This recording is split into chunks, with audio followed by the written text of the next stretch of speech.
Hello बच्चों, welcome to my channel. This is the first part of the chapter 4, that is chemical kinetics, and today we are going to study this topic. Okay, let us understand what is the meaning of chemical kinetics. Okay, chemical means chemical reactions. Chemical reactions, okay, and kinetics means movements, or you can say motion. So ऐसे reaction जिनमें हम chemical reaction के motions को study करते हैं या फिर उनकी स्पीड के बारे में स्टडी करते हैं, ऐसे रिएक्शंस हमारे केमिकल काइनेटिक्स के टॉपिक के अंदर आते हैं. ओके, तो आपको टॉपिक का मतलब समझ में आ गया. Chemical kinetics. Kinetics means anything which is in motion, movement में है. ओके, तो ऐसे ही रिएक्शन की हमें स्टडी करनी है इसमें केमिकल काइनेटिक्स में.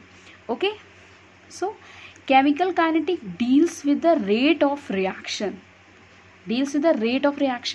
अब यहाँ एक टर्म आ गया आपका रेट. Rate means speed. फिर यहाँ पर स्पीड आ गया, मीन्स कि केमिकल काइनेटिक्स ऐसे रिएक्शंस को स्टडी करता है या ऐसे रिएक्शन के साथ डील करता है जिनमें हम पढ़ते हैं कि कितना तेज़ी से आपका केमिकल रिएक्शन हुआ. That is it deals with the rate of a chemical reaction, that how fast a reaction occur. कितना तेज़ी से कोई रिएक्शन अकर हुआ. दैट इज़ काइनेटिक्स मीन्स मतलब मोशन, मूवमेंट. कितना तेज़ी से कोई रिएक्शन हुआ.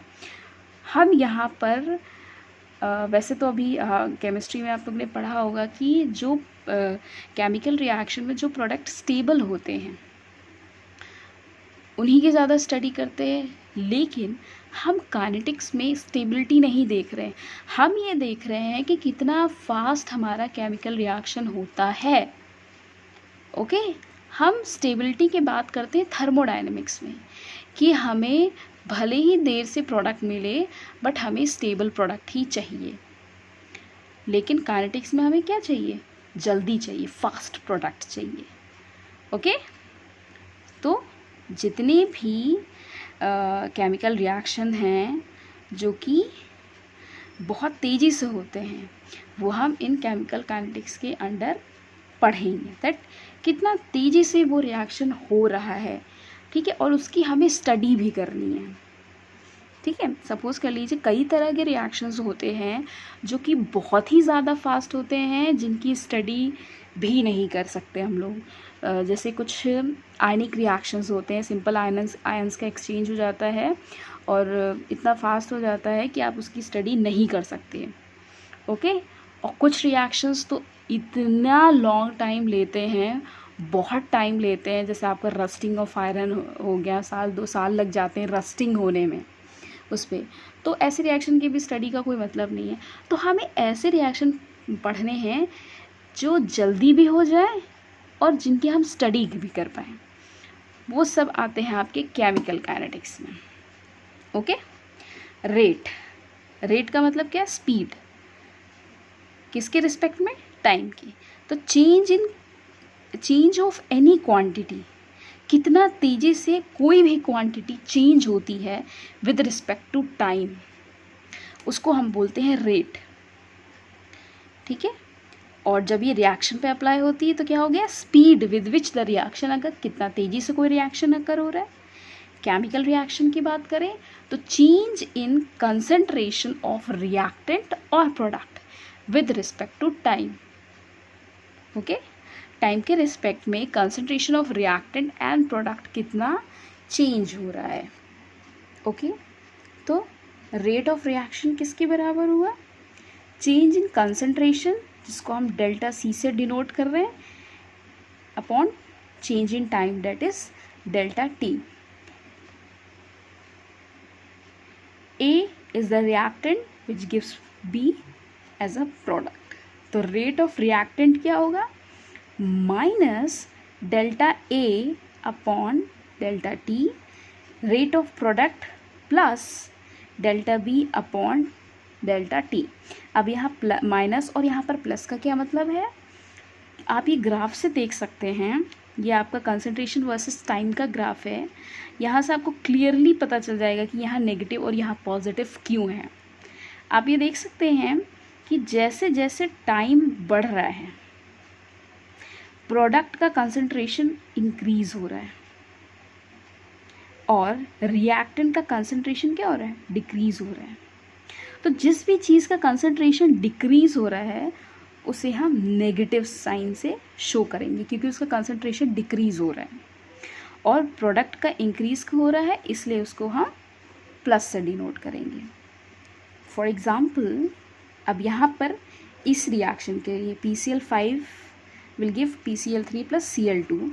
इसके लिए अगर हमें रेट ऑफ रिएक्शन निकालना हो तो कैसे लिखेंगे? माइनस, ये आपका रिएक्टेंट है, change in PCl5 with respect to time is equal to plus delta PCl3 upon time is equal to plus delta Cl2 upon delta T. Simple rate of reaction हो गया. इस टाइप के reaction के इस तरह के questions आपसे पूछे जा सकते हैं. Write down the rate of the reaction of the following reactions. Okay, now अब आता है unit of rate of reaction. Concentration जो होता है वो आपका एक्सप्रेस होता है मोल्स पर लीटर में, और टाइम को हम सेकेंड्स या फिर मिनट में एक्सप्रेस कर सकते हैं. तो unit of rate of reaction क्या हुई? कंसंट्रेशन मोल्स पर लीटर और टाइम सेकेंड. तो यूनिट क्या हुई? मोल्स पर लीटर पर सेकेंड, और शॉर्ट फॉर्म में मोल्स पर लीटर पर सेकेंड. मिनट के टर्म्स में मोल्स पर लीटर पर मिनट. हो गया. और अगर आपका रिएक्शन गैसियस फॉर्म में है तो गैसियस फॉर्म में जो कंसंट्रेशन होते हैं पार्शियल प्रेशर के फॉर्म में एक्सप्रेस की जाती है. तो उसके लिए रेट ऑफ रिएक्शन क्या होगा? ATM पर सेकेंड, ATM पर मिनट. सिंपल था ये. This is the introductory part of the chapter chemical kinetics. Unit को भी आपको रटने की ज़रूरत नहीं है, आप सिर्फ ये वाला फॉर्मूला याद रखिए. Concentration moles per litre, time पर सेकेंड. टाइम ऊपर जाएगा, इन्वर्स का साइन लग जाएगा. दैट इज़ यूनिट को लर्न करने की ज़रूरत नहीं है, आपको थोड़ा सा समझना है और आपको यूनिट हमेशा ध्यान रहेगी. Okay, so this marks the end of this video. अगर आपको मेरा ये वीडियो पसंद आया हो तो इसे लाइक करिए, मेरे चैनल को सब्सक्राइब करिए और इसे ज़्यादा से ज़्यादा शेयर करिए, जिससे जो बच्चे कोचिंग एफ़र्ट नहीं कर सकते हैं, जिन्हें अपनी केमिस्ट्री के सिलेबस को कवर अप करना है, उन तक ये वीडियो पहुंच सके और वो अपना सिलेबस ज़्यादा से ज़्यादा कवर कर सकें. Okay, thank you.